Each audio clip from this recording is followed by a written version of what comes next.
Well, hello to our listening audience. Welcome back to this edition of Teacher Chat. This is a special edition. We're talking about mental health matters.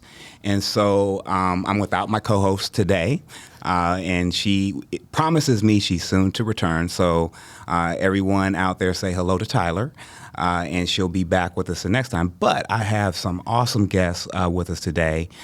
For the second time, our superintendent is with us, as well as Dr. Sara Bode and Dr. Danita Thornton. So I'm going to allow them to introduce themselves and say hello once again, and then we'll get started with our topic. Thank you, Dr. Walker, for inviting me back to talk about this very important topic. I am a proud parent of a Columbus City School student and have the privilege and honor of serving as our superintendent and CEO. And I'm Sara Bode. I'm a pediatrician that works at Nationwide Children's Hospital, and I work in our school health department, so thinking about how we connect health services right inside schools in Columbus City Schools. And I'm also proud to serve as the medical consultant for the district in health services, too. Mm-hmm. I am Dr. Danita Thornton. I am one of the supervisors in the Psychological Services Department. I am also one of the district trainers of restorative practices. So I'm really excited about being here. This is a topic that's near and dear to my heart. Awesome. So, there's a lot of different practices that we can engage in for social, emotional wellness. But Dr. Danita, when we were in the green room, which is just off to the side, we don't have a green room, you were sharing that you have a mindful moment practice. So thought it would be a great idea for us to do that together on this topic. Thank you so much. So I am taking this practice from April Kantz, who is one of our school psychologists, and she is also a mindfulness practitioner. She is teaching the young people at Mays Elementary School about mindfulness. In fact, she has trained fifth graders to begin sharing in mindfulness practices with second graders. So teaching them about how to breathe deeply, how to check in with themselves, how to use singing bowls. So I brought my own singing bowl, Gigi, and so she's going to assist us with our mindfulness practice. And this is called the gratitude breathing exercise. So I would just like you to close your eyes, well, if you feel led to do so. So you can close your eyes or you can stare off, but this is just your moment to receive. I will begin the practice with two singing bell. And then at the end of the practice, I'll do one. So you'll know then. All right, we're finished. Sure. All right. Great. All right.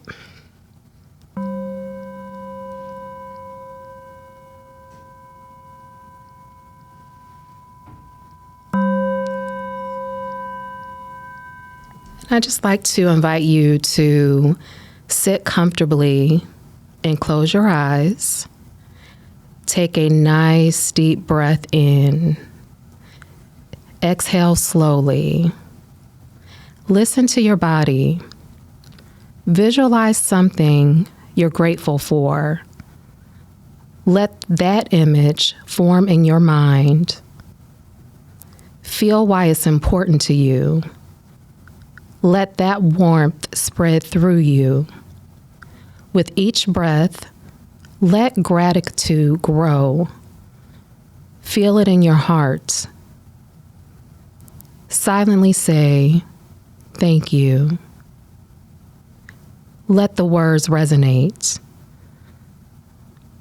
We're going to repeat this one more time, each time thinking about something or someone for which you are grateful for.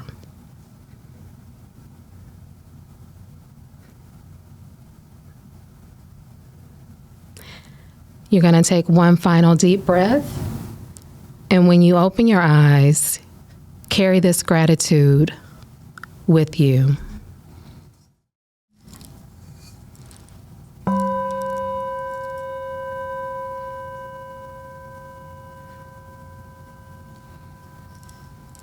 Welcome back. Thank you. Thank you so much, Dr. Thank Danita. you. I think I was ready to begin before we even started. As soon as you said close your eyes, like, no problem. Say less. Yeah, I wonder what would happen if we replaced our school bells with the singing bowl, right? Yes. Yeah. But certainly appreciate that opportunity just to slow down. And as we start to discuss our topic today around mental health, a lot of things that are resonating with me that I've been thinking about, certainly more than we could fill several podcasts with all of the different topics. But I think I wanted to start with you, Dr. Chapman, and then Dr. Danita and Dr. Sara Bode, giving you an opportunity as well to talk to us about, like, what do you see as being the biggest concerns with our teachers in the classroom as it relates to wellness. Certainly we're a year, I guess, out of the pandemic, right? There's still some after effects. And this podcast is called Teacher Chat for a reason. It's around centering teacher voice and the teacher experience. And certainly, Dr. Chapman, both you and I have been teachers. I don't think you've been a teacher, but certainly teacher adjacent. And Dr. Bode working in our system where the majority of our employees are teachers. So I'm just curious to see sort of what your line of sight is on the most relevant or the most significant concern that you have around wellness for our teaching staff. Thank you, Dr. Walker. I certainly think that I'm glad that you called out that we are still recovering from the pandemic. We as adults, we as educators, our students, our community. Even when I think back to, some of those long hours, those long days that we spent for months on end working on revamping the student experience during the pandemic, it's kind of like I have PTSD when I think about it, right? Because it was really, really challenging times that we were leading in.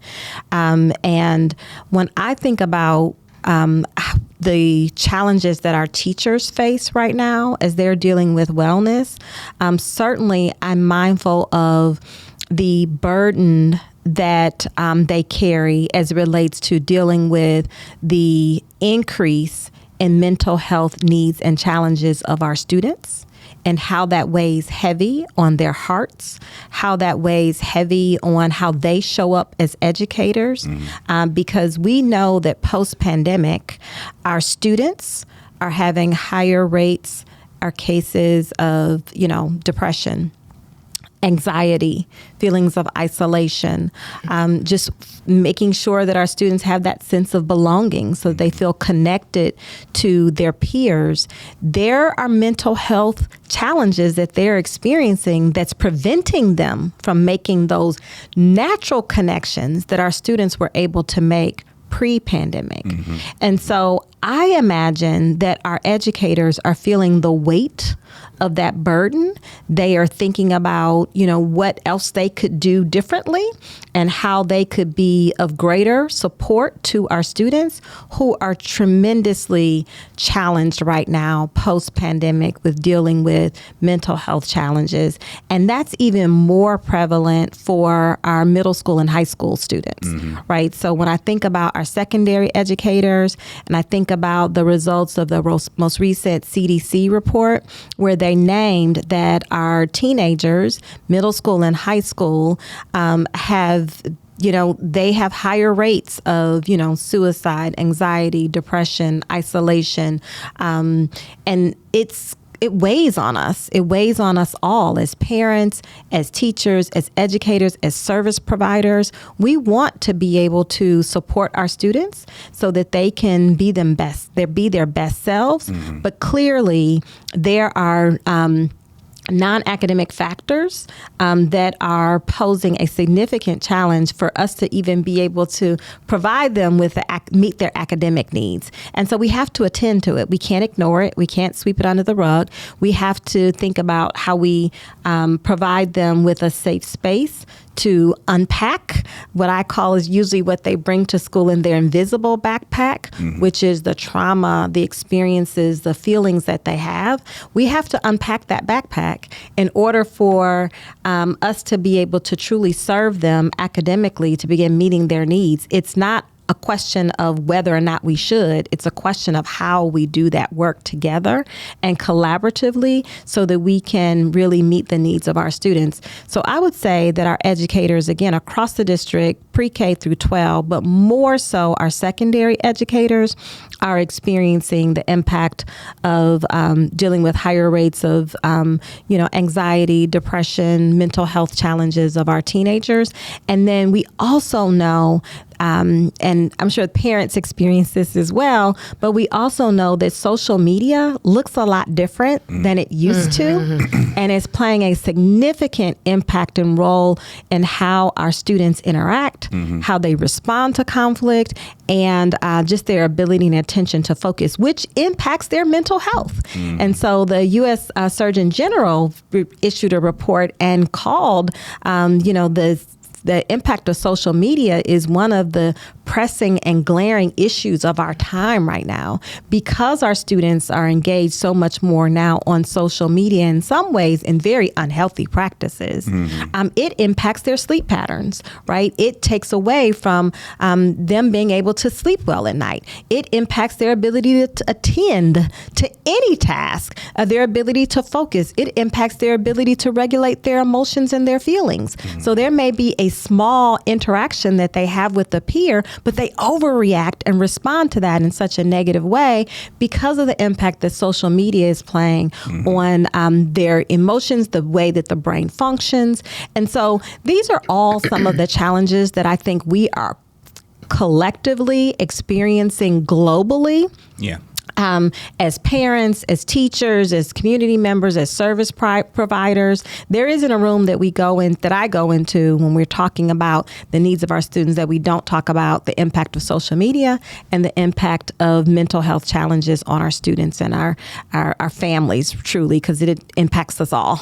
And so I would say that those are probably some of the top challenges, common experiences that our educators are facing today that is top of mind for us. Yeah, I'm so glad that you mentioned social media. A friend of mine shared a book with me. I can't remember the author's name, but it's called Generation Z.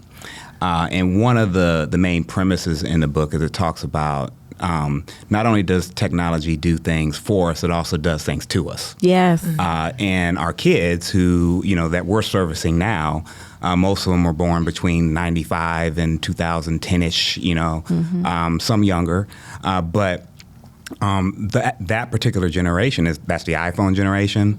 And just when you think about it, like our experiences as compared to our parents was much more similar than our kids' experiences as compared to ours when it comes to technology.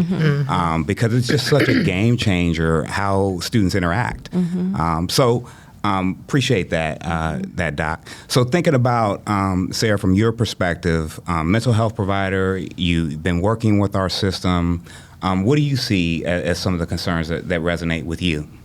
One of the things that I think is really important to remember is that, we have such an issue right now with the mental health of our students. And, Dr. Chapman, as she mentioned some of those statistics, it's not like, oh, here's this pocket over here of students who needs help and connections now. It's everyone. So if you're a teacher and you're in your classroom, the reality is half of the students in your classroom have had feelings of hopelessness over the last month. Half.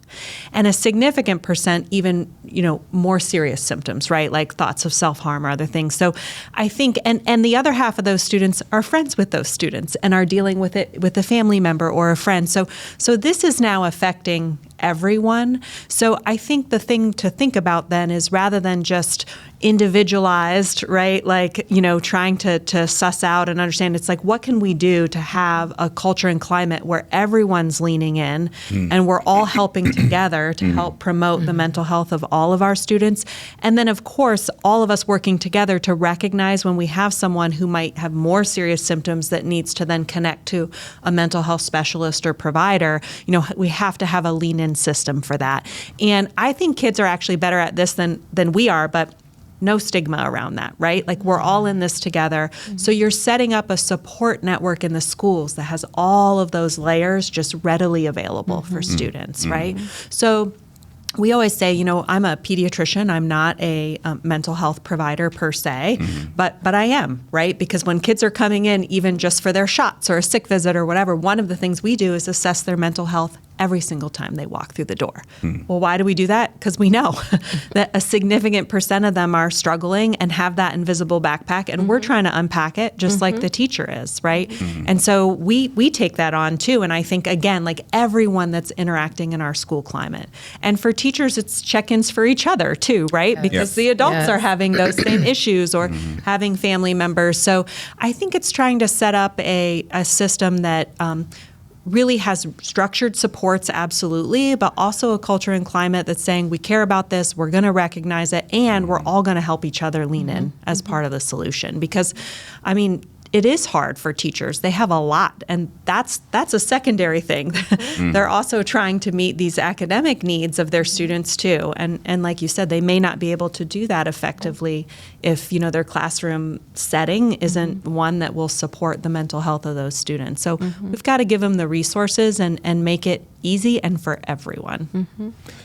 So I love that you mentioned systems, right? And we have Dr. Danita here, who is a school psychologist trained, but she's also trained in restorative practices.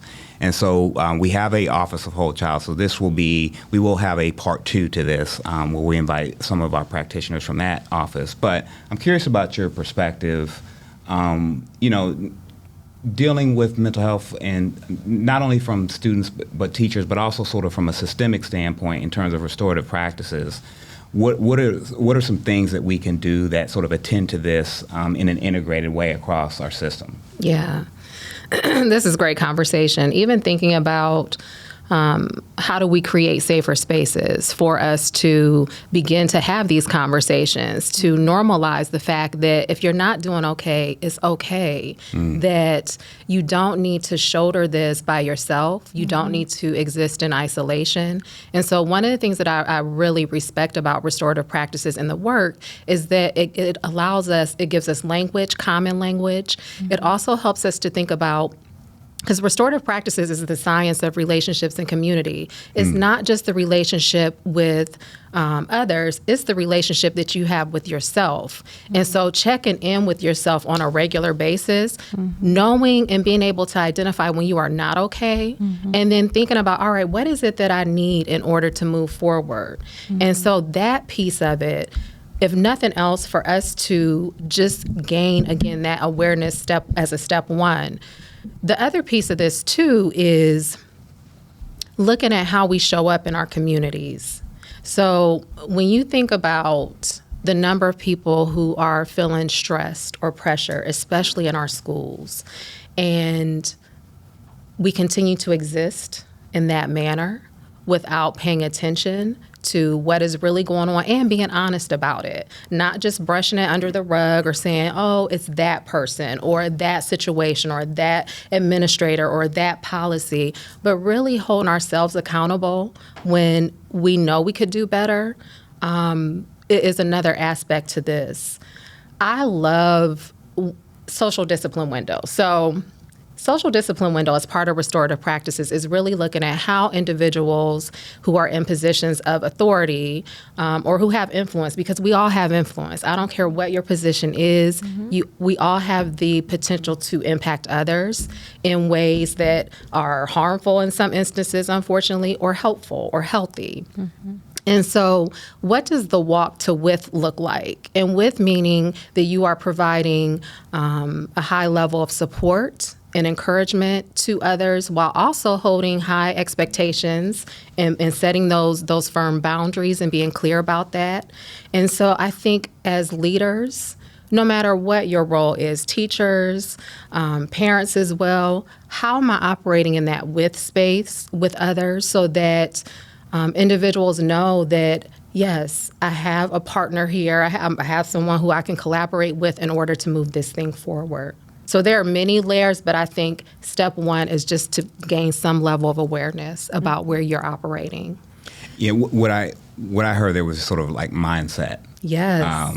This like sort of just foundation setting as it relates to like how are we going to behave and engage and work with each other differently. Yeah. Sarah, you had something you want to add? I think it's really important too, like when we see kids, for example, in the healthcare setting, middle school, high school age, that maybe they endorse some symptoms of depression when they come to see us. What we know from research and studies is that just the idea of answering a form, acknowledging it. So now we're all on the same page together, like they've shared with someone that I'm feeling this way, right? That's step one.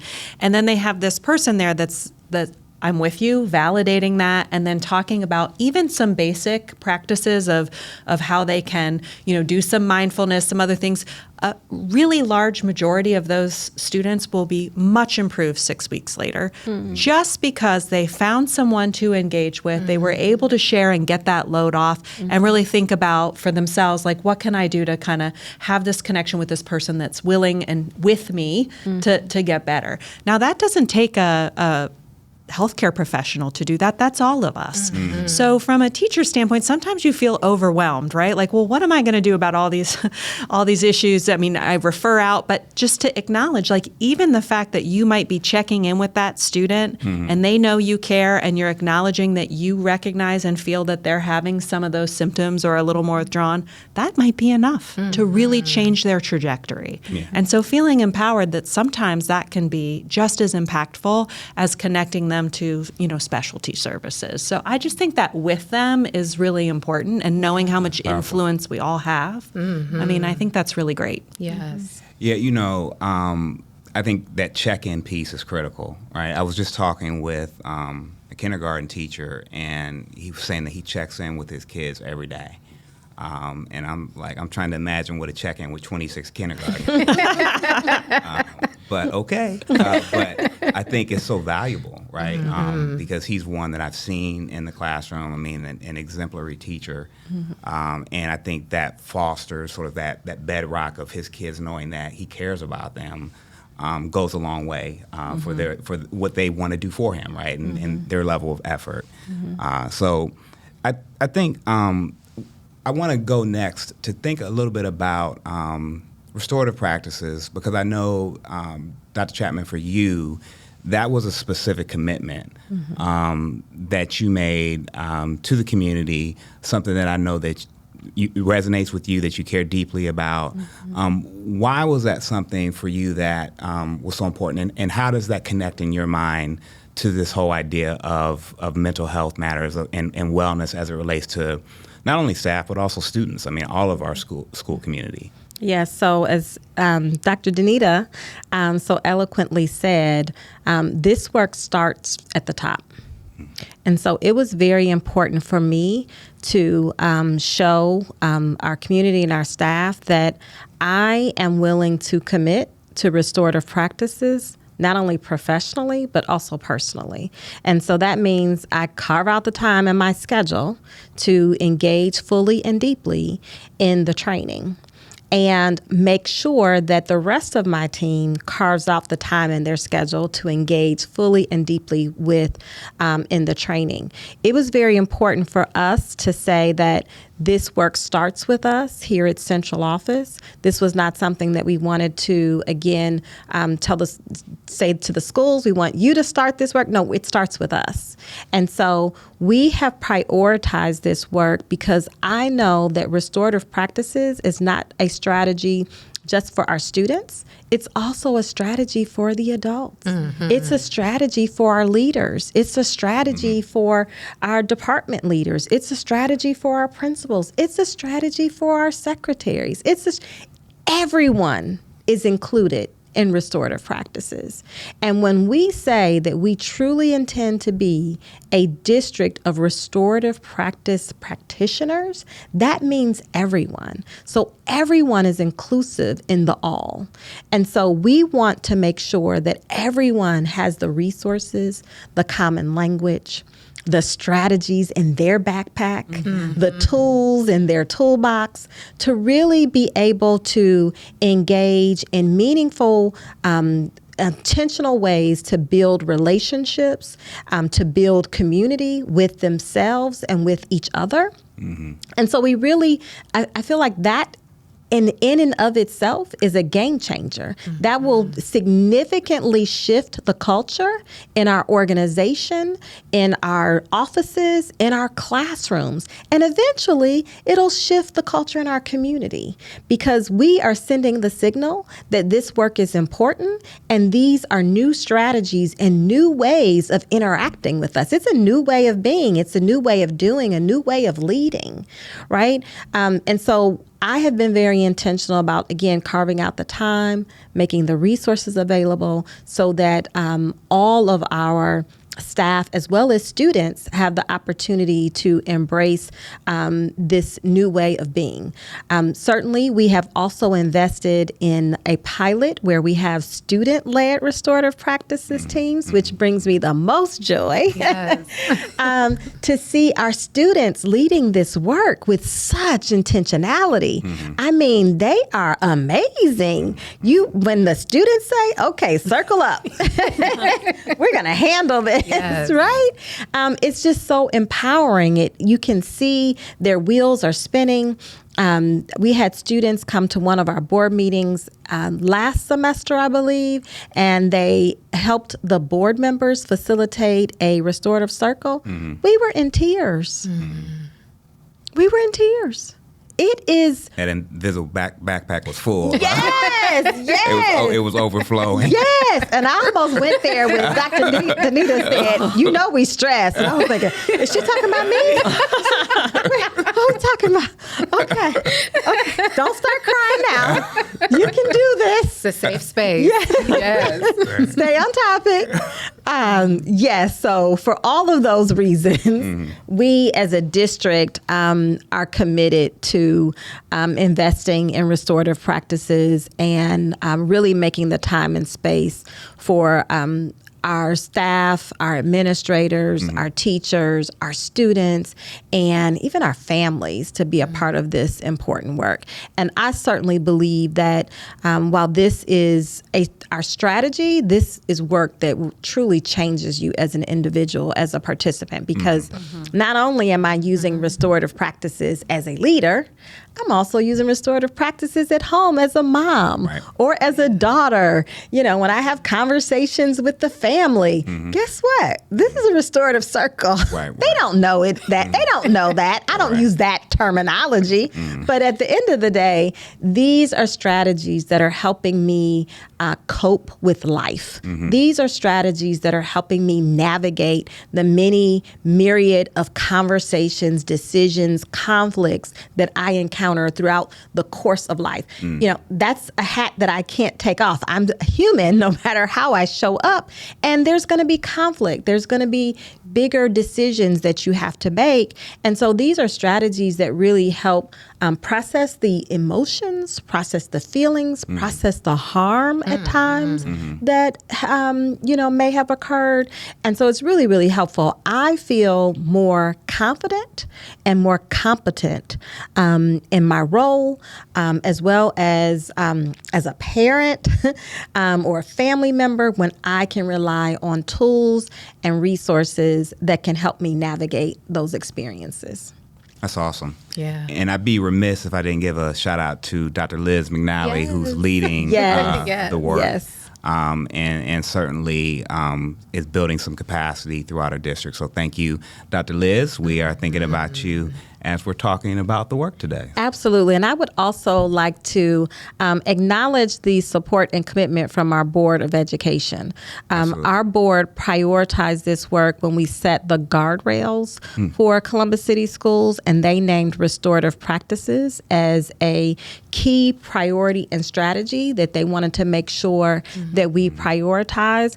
And so certainly we have been able to accelerate that work now. The guardrail, the expectation was there, but we've been able to move that work further and faster along now with new leadership and a new and renewed commitment about really it's all hands on deck approach. And so I'm just very grateful for the alignment there between the board and the administration, and we'll continue to make sure that we prioritize this work. Absolutely. So, Doc, you mentioned that, not only you, but your team was trained. So I went to the 2-day restorative practice training, and I learned that, because in my head, right, and probably for some of the listeners too, because we hear about restorative practices, but then you often, at least for me, think about, okay, what are the other things I know that are similar to this if it's a newer concept? So restorative justice. And so that sort of puts you in a space, or put me in a space where I was thinking, like, it's more about a response to harm, right? Which it is. But what I learned was that it's also proactive. It's not just sort of reactive. Very much so. It's sort of preventative. And so this idea of, circles and dialogue and making sure that we're sort of level setting with the folks that we're getting ready to work with or be with in a space is not just something that restores harm, although it does, but it also builds those healthy relationships so that we can move forward more effectively. So I wondered, I know you've been, you've got the deep training, right? I'm sort of just, I'm in first grade, you in 10th grade, right? right. So I'm in elementary school and restorative practices, you in high school. Listen, I've been doing this since 2017, 2018, when the district initially rolled out restorative practices, but buildings were able to decide if they were interested in restorative practices or trauma informed. And so I want to thank you all, really, the intentionality around this work, because back then we had maybe 90 minutes to present elements of restorative practices. We did not have the commitment of 2 full days of training. And so that has made all of the difference in the world. I think the last training that I did prior to this rollout, I had what was supposed to be 90 minutes turned into 60 minutes. And then tech issues. So we literally just talked about the continuum, which you mentioned, Dr. Walker. So on the proactive side, which we typically want to spend about 80% of our time, that proactive side of building those relationships. So thinking about circles, that's one tool that most people utilize in order to build a sense of community, because you can do a lot with a circle. You can introduce concepts. You can have your check-in questions. You can check out. It's very easy. You can do it within 10 minutes. You don't need any other resources but yourself. You just need to show up with a question, talking piece, and then let the conversation evolve the way that it needs to. The other side of this, which restorative conferencing, restorative justice, falls on that other end of the continuum, which is about 20% or so of the time. But the intention is that if you have spent 80% of your time building community relationships, then when it's time to have those difficult conversations, you have that relationship established so that it's not coming from someone who you don't trust. You talk about culture and climate. That's a key piece of it, is making sure that you're holding people accountable, but you're also doing so in a way that's compassionate, that you're not shaming them in some way, because we think about the stigmatizing nature of shame. When we talk about harm and we are suspending individuals and we're not having a conversation surrounding, one, what happened, how those who were impacted, how they felt about the situation, and really allowing all parties to bring their voice into the space, we're causing more harm. And so through a restorative practices lens, we are looking at how can we reintegrate that person into the space. You're still a part of our community. We don't appreciate or we don't like what you may have engaged in terms of behavior, but you're still a part of our community, and what do we need to repair the harm? So all of those things. Yeah, and I think you mentioned 2 words that I think are so key to all this, and it's empowerment and confidence, right? So if you're I'm thinking if you're a teacher in the classroom and now you're thinking about all the things, you're thinking about behavior that's going on in your classroom, but you're also thinking about the mental health of your students. Part of this is getting that empowerment and confidence that you feel like when you are having that interaction, when you're noticing someone who may be having symptoms or in trouble and you're doing that check-in, you have to feel pretty confident that you know what to do, right? What you can say, what tools you have, that you know how to build that relationship so that you feel like you can engage around that, because it probably would make you nervous, right? If you're not sure exactly what you want to say to a student that you feel like might be having significant depression in your classroom. And so you have to have a place to start there. And part of it's that relationship if you've already developed it. But then part of it is some of those like tools of what you can do to engage in that conversation conversation. And then they might not be ready for it. So then if it doesn't go well, that won't make you retreat and not try again because you'll have done it, right? And you'll have the confidence to keep reaching out and having your students reach out to each other. I mean, I think that's sort of that lean in mentality that we all need to have, but it's not always easy. Yeah. Absolutely. So all of our teachers that are out there listening know that there is a plan and training is coming. Doc, I want to sort of lean into a topic that I think is related to this. That's perhaps the elephant in the room, but probably more broadly the elephant in the nation, which is our national teacher shortage. And I wonder if in your mind, you see a connection between wellness, mental health, and that shortage, or maybe not. But I just was curious what your line of sight might be on something like that. Absolutely. So this is a topic that I, discuss with my colleagues and peers across the country who are in the role. And, this is certainly something that's top of mind for superintendents, for administrators, and for teachers, right? We're all wondering, who are the next generation of teachers? Where are they and when are they coming? And so, please come soon. Yes. We need you. Yes, right. So we're all thinking about that. Certainly, I think that, we started off thinking about what's top of mind for our educators and our teachers across the district and across the country. But I would say that, teaching today is a lot different than teaching yesterday or teaching 10 years ago, 20 years ago. Yeah. It looks, it feels, it sounds differently. And so I know that our students who are college students certainly have lots of options, lots of pathways now that they probably didn't have before. And so we have to make sure as our teachers, as educators, and I still see myself as a teacher today, but we have to make sure that we are being the best ambassadors for our profession. And so we may not think that we are the ambassador. We may think that that's someone else's role of responsibility, when in reality, it's us. Every teacher, every educator that's in the seat, it is all our responsibility to be serving as an ambassador, to recruit and to retain educators. As we talk about mental health and mental wellness and the wellness of our staff, that's a retention strategy, right? I can go another day because I know I have colleagues and team members who are supporting me on this journey and are willing to invest in my wellness and my well-being. And then you're going to pass that on. You're going to say, no, come work here. Come be my colleague. Come teach third grade with me, because these are all of the resources that we have to support you on the job. And so I think that this conversation certainly overlaps. It's all interconnected, interrelated. We have to make sure that we're really investing in our staff, investing in our teachers so that they have the tools and resources to deal with today's student, because today's student is different from, yesterday's student.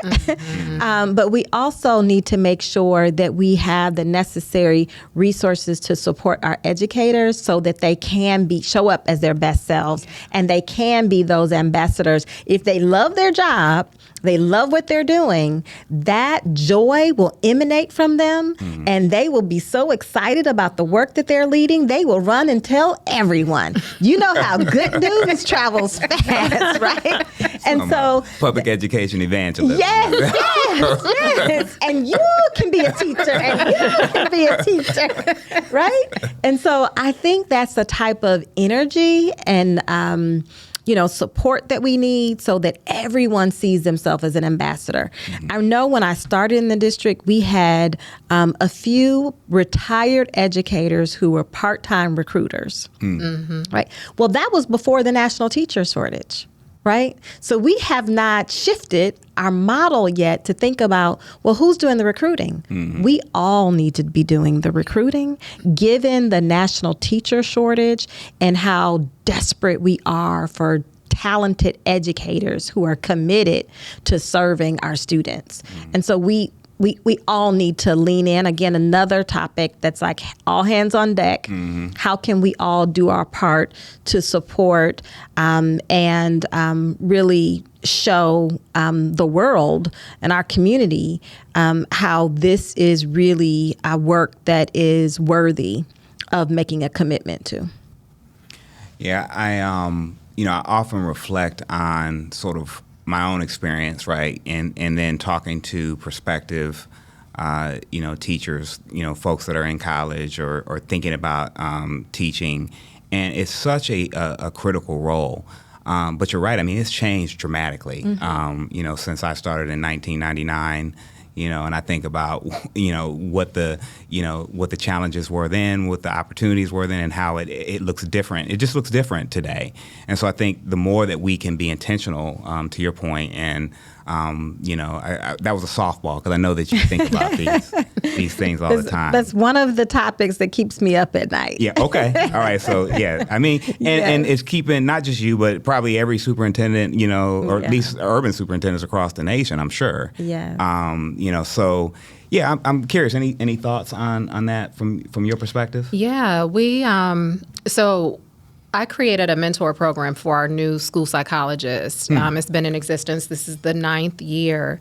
And I noticed after the pandemic, as we were transitioning back in, that I had to start creating time for our new people to just be.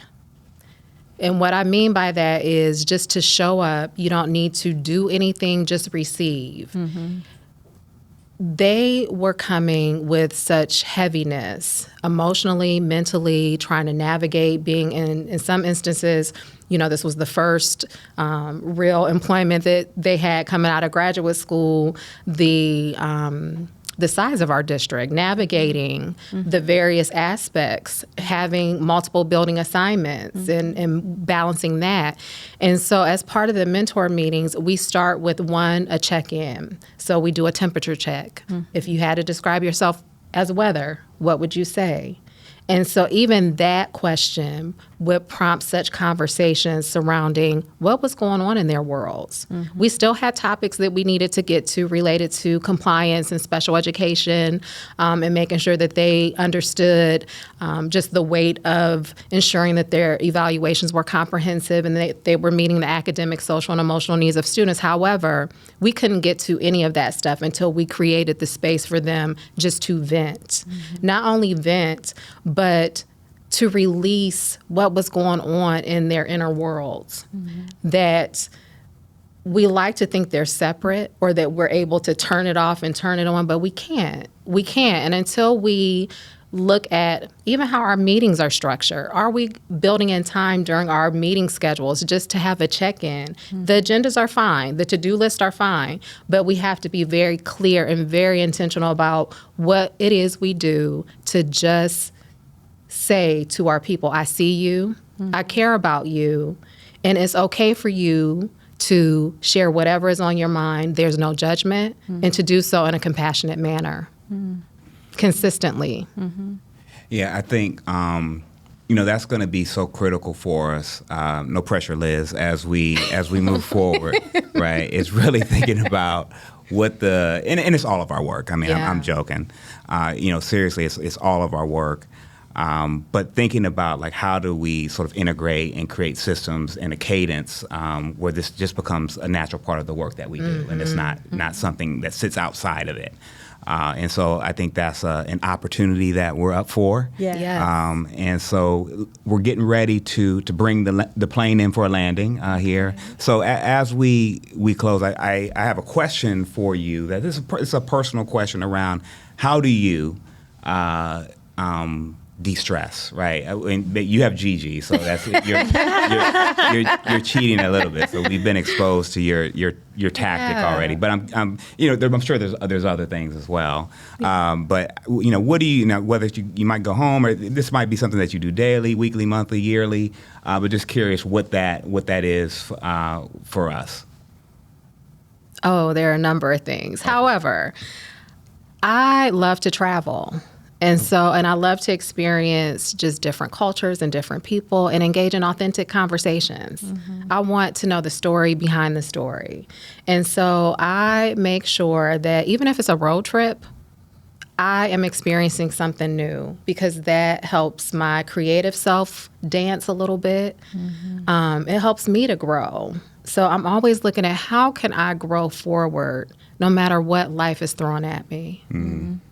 Yeah. And so sometimes it's dancing. I laugh at myself dancing. I go to Zumba and I think I'm turning up until I look in the mirror and I'm like, oh, girl, you in slow motion. So, yeah, I love music. So live music anywhere. That's awesome. Yeah. All right. Sarah, how about you? Well, I mentioned in our green room, Right. 3 feet this way, I'm a talker. So sometimes the quiet mindfulness stuff, that's really hard for me. Usually I'm thinking about a lot of different things during that. But I did good on yours, Gigi, today. She was good. I think for me, honestly, I'll just say it's humor. I have 3 teenagers at home who my senior wants to be a math teacher. So we'll get him on the list to come back. Yes. We have a job for him. That's what he wants to do. Yes. So for us, trying not to take things too seriously at home, finding the joy and the humor in daily situations. So, and really just trying to de-stress that way. So I just try to find those moments where I'm getting just joy out of even a silliness of a moment or something else. And it just reminds me to sort of, even if things are weighing heavy, what are the things that are just really going well that you're grateful for, that bring you joy, and making sure you're celebrating those every day. And so we talk it out. So we say those things daily to each other too. Awesome. Yeah. What you got, Doc? So I have an 8-year-old at home. Okay, got it. And so I spend a lot of time playing. Okay. Right? So and that is a way to really de-stress, right? When we can go to the playground, or we can go to a rec center, trampoline park, or maybe we're at home, we're building Legos, we're playing soccer, we're playing football, it's through play, right? And so it is certainly an opportunity as well as a requirement in my house that we squeeze in some play at home in the evening. I've met your young person. Yeah. He's ready to play. But I appreciate that, right? Because he could be in a space where he's saying, I don't want to play. I want to be, tethered to this video game. And so that's a real tension where I make sure that I'm pulling him away from that and we engage in play, right? And usually I'm letting him lead the play, right? What do you want to do? And I'm following. But in addition to that, for me, I certainly try to practice self-care where I think about, I check in with myself and think about what it is that I need, what is it that I'm feeling, how to process those feelings. Certainly, I believe in therapy. I believe that should be a staple of everyone's life, even when things are going well. I certainly rely on my faith to get me through. And again, just being mindful about how I show up. I certainly, again, practicing self-care. It's sometimes I need a massage. Sometimes I need a walk. And so I make sure that I take time to check in on myself and very cognizant of the fact of how I show up as a leader, because I don't want to send the signal to my staff, my team, that I'm stressed out, because then that transfers to them. So I'm very, very mindful of that. I've worked for leaders who didn't show up as their best selves, and you could see that stress, sitting right there on their shoulder, and it's like they kind of pass that monkey on to you. And so it's something that I've experienced before that I want to make sure that I don't replicate. So I think that self-care, really focusing on how you're showing up and checking in with yourself regularly. And, to all of our task-oriented people, yes, you can schedule a check-in meeting with yourself. Put it on the calendar. Maybe it's how you start your day. Maybe it's how you end your day. But how are you feeling? What are you thinking? What do you need more of? What do you need less of? You could put it in a journal. You could put it on a note in your phone. You could text someone, have an accountability partner, but it's important to check in with yourselves, and especially for those of us that are in the service work. We are serving others. Mm-hmm. We have to make sure that we take time to fill our cup in order for us to continue to pour into others. Mm-hmm. So very important, and certainly a tip that educators, teachers, administrators, staff, parents, you need to check in with yourself. Love it. I understand. But certainly just a way to kind of regulate and make sure, because, every day is not the same. Your stress levels will vary throughout the course of a day, throughout the course of a week. And so you just kind of have to be mindful. Self-awareness is one of the strategies about social emotional learning that we try to teach others. But that check-in with yourself is a way for you to regulate how you are feeling and your emotions, so you can know how you're showing up, not only for yourself, but for others, your teammates, your family. And we need everyone, certainly if you're serving in CCS, to be your best self. So let's start with that check-in. I love it. So check in with yourself, note to self, right? I think for me, like you, Doc, faith is a critical component. Puzzles every now and then, periodically, we'll get into some puzzles. That's sort of not like Legos. Although I thought about Legos. It's like a puzzle. Yeah, it is a 3D puzzle. Yeah, very much like a puzzle. So I don't have an 8-year-old right now, so there's no. It's not. It's right, Dr. Walker. I'm sensing it's not mandatory. That's right. I can help you out with that. I see if you it. need a Lego project I see that you want to try. But so, hey, listen, I have thoroughly enjoyed this time with each of you. This won't be our last time talking about the topic. Certainly, we all are striving, and Doc, I know it's an aspiration for us to be well as an organization.